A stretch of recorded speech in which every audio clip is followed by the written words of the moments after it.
Kasako Media, tunaangazia maisha, tunaandika kesho.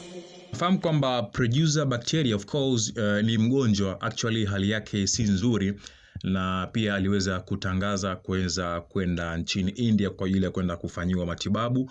Lakini pia moja kati ya watu ambao walijitoa safari yake ya Bacteria kuweza kusafiri kwenda kufanyiwa matibabu nchini India, Diamond Platnumz ndio aliweza kuhusika na hilo jukumu. Aliweza kumwachia Zombi, na mzungumzia Stukiz, ndio alipewa dhamana ya kuweza kusimamia hii shughuli. Umeelewa vizuri? Na of course Diamond aliweza kufanikisha pale alipoweza kufanya kumsafirisha pamoja na kumpa kianzio cha kwenda kufanyiwa matibabu huko nchini India.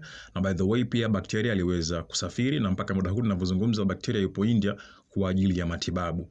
Lakini kwa siku ya jana Bacteria aliweza kuposti hali ambayo anaendelea nayo ya kimatibabu huko India, na jaribu kuomba Watanzania waendelee kumchangia kwa sababu amekwama. Kupitia kwenye ukurasa wake wa Instagram, Bacteria aliweza kuandika hivi: Assalamu alaikum ndugu jamaa na marafiki.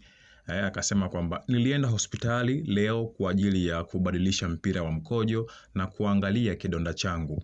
Baada ya uchunguzi nimegundulika kuwa njia ya mkojo imeziba na imekuwa nyembamba kiasi kwamba siwezi kupitisha katheta ya kawaida kwa sasa. Madaktari wameshauri nifanyiwe matibabu ya kuipanua au kuifungua kupitia upasuaji mdogo ili kuweza kuruhusu katheta kupita vizuri. Bila hatua hiyo kuna hatari ya kuathiri figo. Pia imebainika kuwa katheta zilizowekwa hapo awali nje ya kibofu huenda zilichangia changamoto hii. Sasa hii ndio changamoto ambayo ndugu yetu producer huyu Bacteria imeweza kumkuta. Umeelewa vizuri? Na huu ndio ulikuwa ni ushauri wa madaktari. Sasa ameweka pia na namba za simu hapa, akasema kwamba kwa yote ambaye atakuwa ameguswa kwa ajili ya kuweza kumchangia basi waweze kumchangia. Na nimeona pia kwenye upande wa comments kule baadhi ya watu walikuwa wanazungumza akisema kwamba jamani inabidi watu wamchangie, kwa sababu akisema arudi tena kule kwa sababu amekosa fedha za matibabu, akirudi kibongobongo tena mpaka apate tena nauli ya kurudi tena India za matibabu na nini, gharama zitakuwa ni kubwa zaidi.